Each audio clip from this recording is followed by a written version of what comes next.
AP రాజకీయాలు రోజు రోజుకి వేడెక్కుతున్నాయి. అక్కడున్న ఎండల కన్నా ఈ వేడి ఎక్కువైందని అక్కడున్న ప్రజలు అంటున్నారు. అట్ సేమ్ టైము కూటమి వైఎస్ఆర్సీపీ హోరాహోరీగా అయితే ఏపీలో అయితే ప్రచారాలు జరుగుతున్నాయన్నమాట. ఆ ప్రచారాలపైన అసలు ఏపీలో ఏం జరుగుతుంది దానిపైన కిరణ్ కుమార్ గారు అయితే మన పక్కన ఉన్నారు. మరిన్ని వివరాలు ఆయన అడిగి తెలుసుకుందాం. చెప్పండి కిరణ్ కుమార్ గారు, ఏపీ పాలిటిక్స్ మీకు ఫస్ట్ ఆఫ్ ఆల్ ఎలా అనిపిస్తున్నాయి? జగన్మోహన్ రెడ్డి అధికారంలోకి వచ్చిన తర్వాత ఒక దరిద్ర పాదం రాష్ట్రంలో అడుగుపెట్టిన తర్వాత కరోనా కానీ కరువు కానీ కష్టాలు కానీ వచ్చిన మాట వాస్తవం. కరోనా ప్రపంచవ్యాప్తంగా వచ్చింది, ఐపీలో ఒకటే రాలేదు కదా. ప్రపంచవ్యాప్తంగా వచ్చింది, కానీ ప్రపంచవ్యాప్తంగా వచ్చిన తర్వాత ఆ కరోనాని అడ్డు పెట్టుకొని ప్రజలు కష్టాలు పడిన తర్వాత దాన్ని కూడా క్యాష్ చేసుకున్న వ్యక్తి జగన్మోహన్ రెడ్డి. రాష్ట్రాన్ని సర్వనాశనం చేసి ఒక రాజధాని అని లేకుండా 5 ఏళ్ళు పాలించాడు. సచివాలయానికి వెళ్లకుండా ఇంట్లోనే ఏపీ సచివాలయాన్ని తాకట్టు పెట్టడం కానీ, కనిపించిన ప్రతి దాన్ని కూడా భవానీ ఐలాండ్ కానీ ఋషికొండని కబ్జా చేయటం కానీ, ఇసుక మాఫియా, మట్టి మాఫియా, కల్తీ మద్యం, డ్రగ్స్ 25,000 కేజీలు, గంజాయి 2 లక్షల ఎకరాల్లో వేయటం కానీ, రైల్వే జోన్ లేదు, విశాఖ ఉక్కు లేదు, పథకాలు అని చెప్పి 15 లక్షల కోట్లు అప్పు చేసి పెట్టాడు. 2,35,000 ఉద్యోగాలు పెండింగ్లో పెట్టాడు. 10 లక్షల మంది గవర్నమెంట్ ఉద్యోగస్తులకి సిపిఎస్ రద్దు చేస్తాను, పిఆర్సి ఇస్తాను అని చెప్పి ఉద్యోగస్తుల్ని గత 5 సంవత్సరాలుగా ఏడిపిచ్చుకు తింటున్నాడు. ఇసుక రేట్లు పెంచి అసలు కూలివాడి దగ్గర నుంచి కన్స్ట్రక్షన్ చేసే ప్రతి ఒక్కరిని కూడా దెబ్బతీశాడు. ఎకరం 4 కోట్లు ఉన్న పొలాన్ని కూడా 20 లక్షలకు అమ్ముతారా, 30 లక్ష రిజిస్ట్రేషన్ ల్యాండ్ టైటిలింగ్ యాక్ట్ అనేది ఒకటి తీసుకొని వచ్చాడు. 70,000 మంది మీద అక్రమంగా కేసులు పెట్టాడు. 3,500 మంది మీద రౌడీ షీట్ ఓపెన్ చేయటం అయితే జరిగింది. సొంత చెల్లి బయటికి వెళ్ళిపోయింది, తల్లి బయటికి వెళ్ళిపోయింది. మా బాబాయిని చంపింది మా అన్నయ్య అని చెప్పి మాట్లాడిన తర్వాత చూడండి ఎట్లాగా ఆ రాష్ట్రంలో పాలన ఉందో ప్రజలందరికీ తెలుసు. రాష్ట్రాన్ని సర్వనాశనం చేశాడు. ఇంకోసారి అవకాశం ఇస్తే ఫస్ట్ సారి ఏ విధంగా అయితే ఆ శ్మశానం అన్నాడు అదే విధంగా శ్మశానంలాగా చేస్తాడు అని చెప్పి నేనైతే చెప్పగలను. ఓకే, మళ్ళీ అమ్మఒడి పథకాలు పెట్టారు, ఆటో డ్రైవర్లు 10,000 ఇస్తున్నారు. కొంతవరకు బాగుంది అని కొంతమంది. అమ్మఒడి అనేది ఇంట్లో ఎంతమందికి ఉంటే అంతమందికి అని చెప్పాడు. 15,000 13,000 చేశాడు, కానీ అందరికీ ఇవ్వలేదు. వైఎస్ఆర్సీపీ పార్టీకి చెందిన వాళ్ళకి మాత్రమే ఇచ్చాడు. ఇంకా ఆటో డ్రైవర్లకు 10,000 అనేది 10,000 ఇచ్చిన తెల్లారి దగ్గర నుంచి రోడ్లు బాగాలేక పెట్రోలు డీజిల్ రేట్లు పెరిగి ట్రాఫిక్ పోలీసుల చలానాలు దాదాపుగా ఒక్కొక్క వ్యక్తి 30,000 ఫైన్ల రూపంలో కడుతున్నారు. ఆటో వాళ్ళ పరిస్థితి చాలా ఘోరంగా ఉంది. ఏ రాష్ట్రంలో లేని పెట్రోల్ డీజిల్ రేట్లు ఏపీలోనే ఉన్నాయి. ఓకే, ఇంకొకటి చూస్తున్నాం, జనసేన అధినేత కళ్యాణ్ గారు అసలు పిఠాపురంలో ఒక వీర లెవెల్లో అయితే ప్రచారం ఉంది. అండ్ హైపరాది కానివ్వచ్చు, అండ్ ఇంకా getup scene కానివ్వచ్చు, Varun Tej కానివ్వచ్చు, and Pawan Kalyan, Ram Charan కూడా పిఠాపురం వెళ్తున్నారు. క్లాస్ గుర్తు గెలవాలని కోరుకుంటున్నారు అండ్ టీడీపీ అలయన్స్లో. కానీ చాలా చోట్ల గ్లాసు గుర్తు ఇచ్చారు. దానిపైన మీ స్పందన ఏంటి, ఏమంటారు? మరి మాకు అదే అర్థం కావట్లేదు సార్. ఇదైతే కోర్టులో వేయటం కూడా జరిగింది. అంటే జనాలు కన్ఫ్యూజ్ అవుతారు కదా.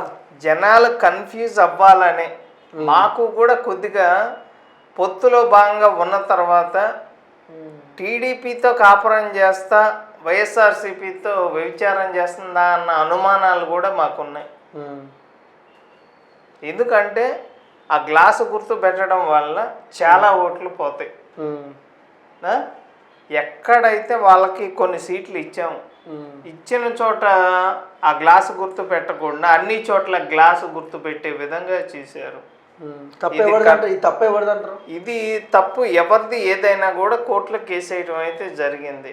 టీడీపీకి కూటమికి ఫేవర్గా వస్తుంది అని చెప్పి నేనైతే చెప్పగలను. ఓకే, కానీ ఇంకొక విషయానికి వస్తే జగన్ గెలిచే అంటే అక్కడక్కడక్కడ జగన్ గెలిచే అవకాశాలు ఉన్నాయి అంటున్నారు. 5 సీట్లు కూడా రావు. 175 స్థానాల్లో 5 సీట్లు కూడా వచ్చే అవకాశం. 175 స్థానాలు. పులివెందుల్లో మొన్న రీసెంట్గా భారతి గారు వెళ్ళిన తర్వాత వైఎస్ఆర్సిపి పార్టీకి చెందిన ఒక సర్పంచ్ మా పాస్ పుస్తకాల మీద మీ హస్బెండ్ బొమ్మ ఎందుకు, సరిహద్దు రాళ్ళ మీద రిజిస్ట్రేషన్ పేపర్ల మీద ఇది కరెక్ట్ కాదు, ఇవి మార్చండి అని చెప్తే దానికి ఏ సమాధానం చెప్పలేక భారతి గారు వెళ్ళిపోయారు. వ్యతిరేకత అనేది కడప పులివెందుల జిల్లాలోనే స్టార్ట్ అయింది. ఓకే, అండ్ ఇది వాళ్ళ ఒక్కల మాట కాదు, ఏపీ రాష్ట్ర ప్రజల మాట. ఓకే, సొంత చెల్లినే కామెంట్ చేశారు అంటే డ్రెస్సుల గురించి జగన్ గారు, దానిపై మీ ఒపీనియన్ ఏంటి? సొంత చెల్లిని ఎల్లో చీర కట్టుకుంది నారా చంద్రబాబు నాయుడు ఇంటికి వెళ్ళి వాళ్ళు ఇచ్చిన స్క్రిప్ట్ చదువుతుంది అన్న తర్వాత రీసెంట్గా సేమ్ మళ్ళీ ఎల్లో చీర కట్టుకొని జగన్మోహన్ రెడ్డి అనే వ్యక్తి ఇద్దరి చేతుల్లో రిమోట్గా మారాడు. ఒకళ్ళు బీజేపీ పార్టీ అయిన మోడీతో చేతిలో రిమోట్గా, అలాగే ఇంట్లో ఉన్న పెళ్ళాం భారతి చేతిలో రిమోట్గా మారాడు. బీజేపీ బి, భారతి బి, ఇద్దరి పేర్లు కూడా బీతోనే స్టార్ట్ అవుతాయి అని చెప్పి డైరెక్ట్గా తన స్టైల్లో ఇచ్చింది షర్మిల గారు. ఒక రిమోట్ లాగా మారిపోయాడు. పెళ్ళాం చెప్తే వినాలి అనే విధంగా తయారైంది జగన్మోహన్ రెడ్డి గారి పాలన.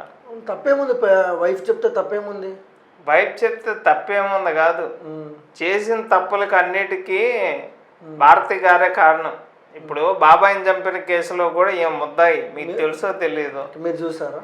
మేము చూసారా అంటే ఆ రోజు పొద్దున 3ంటికి నువ్వు చంపి అవినాష్ రెడ్డి గారు భారతి గారికి 6 నిమిషాలు ఫోన్లో మాట్లాడిన సంగతి అందరికీ తెలుసు. మీరు చూసారా అంటున్నారు. 5 ఏళ్లుగా ఎవరిని జైలు వేశారు మీకు తెలియదా? అవినాష్ రెడ్డితో కూడా A8 ఆ రోజు చంపిన తెల్లారి 3 గంటలకి ఎవరికి ఫోన్ చేశారు? భారతి గారికి ఫోన్ చేయటం, తలకాయ కూర వండటం, ఇవన్నీ అందరికీ తెలిసిన విషయాలే. మీరు చూసారా అని కాదు, దస్తగిరి పూర్తి వివరాలు చెప్పాడు. కుక్కని చంపటం కానీ, ఎంతమంది వచ్చారు, గొడ్డలు ఎక్కడ కదిరిలో కొన్నారు ఏంటి అనేది పూర్తిగా వివరంగా చెప్పారు. నాకు తెలిసి ఎలక్షన్ లోపు అవినాష్ రెడ్డి లోపలికి వెళ్ళిపోతాడు. తర్వాత దీంట్లో ముద్దాయిలైన జగన్మోహన్ రెడ్డి, భారతి గారు కూడా వెళ్ళిపోతారు అని చెప్పి నేనైతే చెప్పగలను. ఓకే, అండ్ చంద్రబాబు గారు అండ్ లోకేష్ గారు ఏంటి? లోకేష్ గారి పరిస్థితి ఏంటంటే లాస్ట్ టైం ఓడిపోయారు, చాలామంది విమర్శించారు ఆయన్ని. కానీ అప్పటికి ఇప్పటికి మనం చూసుకున్నట్టయితే చాలా బెస్ట్ క్వాలిటీస్ వచ్చాయి ఆయనలో. అంటే టాకింగ్ పవర్ కానీ అండ్ యువగలం పాదయాత్ర కానీ 3000 కిలోమీటర్లు చాలా సక్సెస్ఫుల్గా చేశారు. ఆయన గురించి ఏంటి మ్యాటర్ ఏంటి? దెబ్బ పడితే కానీ బంగారానికి వాల్యూ పెరగద్దని ఎన్నో మాట్లాడినారు లోకేష్ గారిని, పప్పు అని. ఈరోజు పాదయాత్ర 3000 కిలోమీటర్ల పైన నడవటం కానీ, ప్రజల సమస్యల గురించి మాట్లాడడం కానీ ప్రతి ఒక్కళ్ళకు కూడా లోకేష్ గారిలో మార్పు వచ్చింది.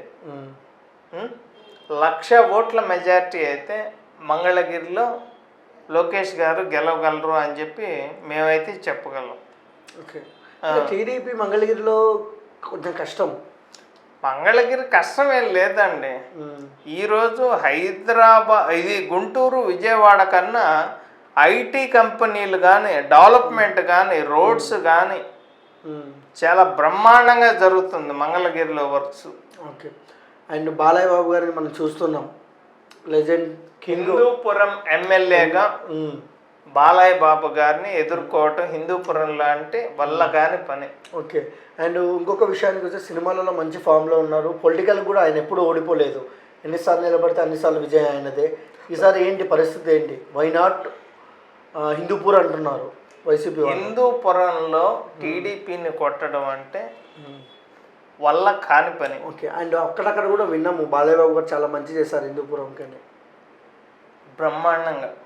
ఈరోజు హైదరాబాద్లో క్యాన్సర్ ఆసుపత్రి ఎంతమందికైనా ఉచితంగా వైద్యం చేయటానికి తన తల్లిలాగా ఎవరికి క్యాన్సర్ రోగంతో చనిపోకూడదు అనే ఉద్దేశంతో ఈ హాస్పిటల్ పెట్టడం అయితే జరిగింది. ఓకే.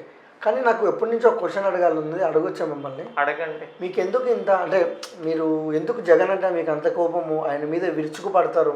మీకు ఏమన్నా పాత కష్టాలు ఏమన్నా ఉన్నాయా?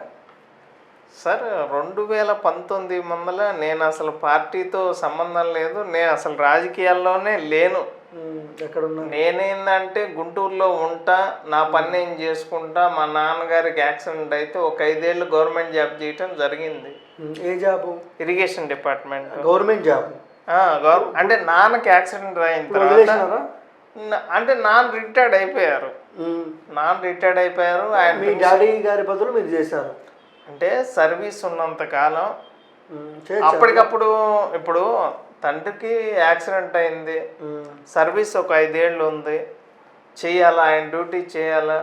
ఇంకా నేను ఏదన్నా చేశాను, ఇంట్లో పని కానీ ఆఫీస్ వర్క్ కానీ, నేను ఏదైతే ఇప్పుడు ఎలా బతకాలి అనేది ఆ సార్ దగ్గరే నేర్చుకున్నాను. జగన్ మీద ఎందుకు కోపం చెప్పండి? ఎందుకు కోపం చెప్తా, పూర్తిగా చెప్తా. నా జాబ్ చేసుకొని సైలెంట్గా నేనేందంటే ఒక ఓసీగా పుట్టిన తర్వాత నాకు ఎట్లాగో జాబ్ రాదు అనే ఉద్దేశంతో నేనైతే స్వీట్స్ డ్రై ఫ్రూట్స్ బిజినెస్ పెట్టుకొని హ్యాపీగా నా అంతటి నేను లవ్ చేసిన అమ్మాయిని పెళ్లి చేసుకుందాం అనుకున్న టైంలో ఈ దరిద్రుడు అడుగు పెట్టిన తర్వాత కరోనా వచ్చింది, కరువు వచ్చినాయి, కష్టాలు వచ్చినాయి అన్న. రాష్ట్రానికి రాజధాని లేకుండా చేశాడు, ఉద్యోగస్తులకి జీతాలు లేకుండా చేశాడు, రైతులు పండించిన పంటకు గిట్టుబాటు ధర లేకుండా ఒక ప్రాజెక్ట్ లేకుండా నాశనం చేశాడు, రిజిస్ట్రేషన్ లేకుండా చేశాడు. ఒక కొత్తగా వెహికల్ కొన్నారు అంటే బండి ఆర్సీ వచ్చింది, ఆర్సీ లేదు, కార్డులు ఎక్కడా లేవు, లైసెన్స్ కార్డులు కానీ ఆర్సీ కార్డులు కానీ ఏదైనా పేపర్లు మట్టి మా అసలు ఎన్నో దారుణాలు జరిగినాయి. రాష్ట్ర అంటే చంద్రబాబు గారి కుటుంబాన్ని ఇష్టం వచ్చినట్టు తిడుతున్నారు. ఏది వాళ్ళు చేసే తప్పులు. మళ్ళీ నీ ముడ్డి కింద చూస్తే 38 కేసులు ఉన్నాయి. 43,000 కోట్లు సిబిఐ అధికారులు జప్తు చేయడం జరిగింది.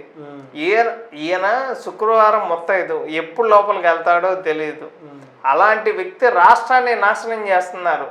33,000 ఎకరాలు రైతులు ఇచ్చారు. ఆ రైతుల్ని ఏడిపించారు. 2019 నుంచి రోజు ధర్నాలు కూర్చోవటమే రాజధాని రైతులు.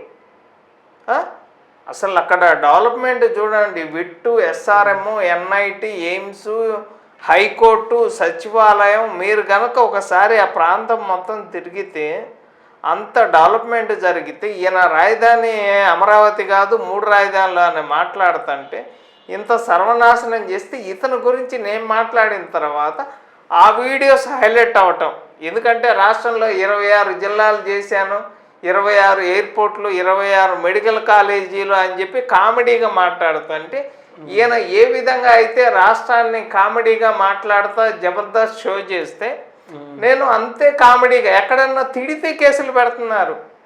కనిపించిన ప్రతి ఒక్కళ్ళ మీద కేసులు పెట్టాడు. మీ మీద ఒక 50 కేసులు ఉన్నాయా? 50 ఏళ్ళు లేవు కానీ 2-3 ఉంటాయి కేసులు. ఏం కేసులు? ఏం కేసులు ఏముంది, ఆ రోజా ఒకటి, విడతల రజనీ ఒకటి, వాడు నందిగామ సురేష్ గారు ఒకటి, వాళ్ళు పెట్టుంటారు కేసులు. ఏంది రోజా ఎందుకు దాన్ని తిట్టినందుకు ఒకటి. మళ్ళీ అదే విధంగా రజనీ పద్దాకలు ఈయన వైజాగ్ పోతాను, వైజాగ్లో కాపురం చేస్తాను అని చెప్పి రజనీని తీసుకెళ్తుంటే ఈయన వైజాగ్ వెళ్తున్నాడు, కాపురం అంటున్నాడు, ఎవరితో కాపురం చేస్తాడో అన్న. అది బాగా హైలైట్ అయింది.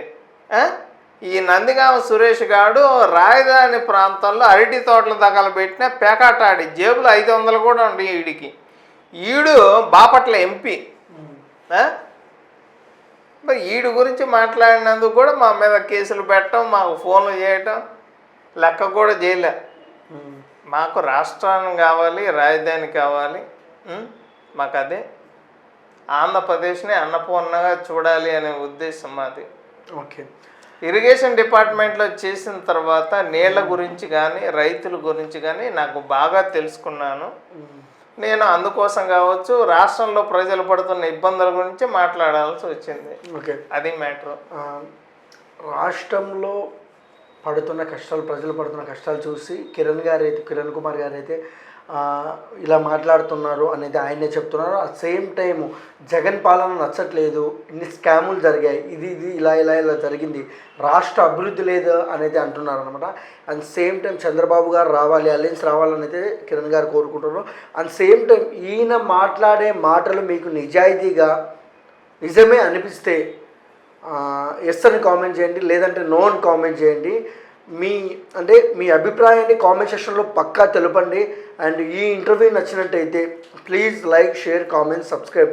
అండ్ ఏపీలో ఎలక్షన్స్ తక్కువ రోజుల్లో ఉన్నాయి కాబట్టి మీ అమూల్యమైన సమయాన్ని మీరు ఎక్కడున్నా మీ సమయాన్ని కేటాయించి ఏపీకి వెళ్ళి మీ ఓటు మీకు నచ్చిన వాళ్ళకి వేసి రాష్ట్ర భవిష్యత్తుని కోరుకోవాలని మనస్ఫూర్తిగా కోరుకుంటూ. And please like, share, comment, subscribe. Thank you for watching.